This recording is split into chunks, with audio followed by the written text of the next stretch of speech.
In this video, we're going to be talking about how to fix Samsung Stockcon logo boot loop 2026 fix. So let's just get straight into the video. So there are a couple of ways you can simply go ahead and fix this solution or this problem. And the major ways are going to be by first, force restarting your phone. So this is going to be your most common fix. And what you want to do is simply go ahead and press and hold the volume down and power button simultaneously for 10 to 20 seconds. And when you go ahead and do so, it will simply go ahead and force restart your phone.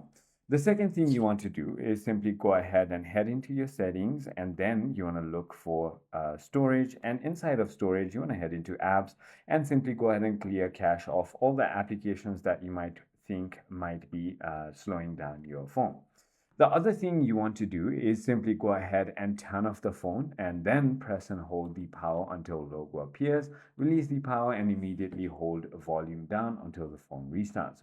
This will get your phone into the safe mode and it should go ahead and fix your problem. If none of this fixes your problem, then it might be a physical problem, and the best way to go ahead and do so is going to be by taking it to your nearest store.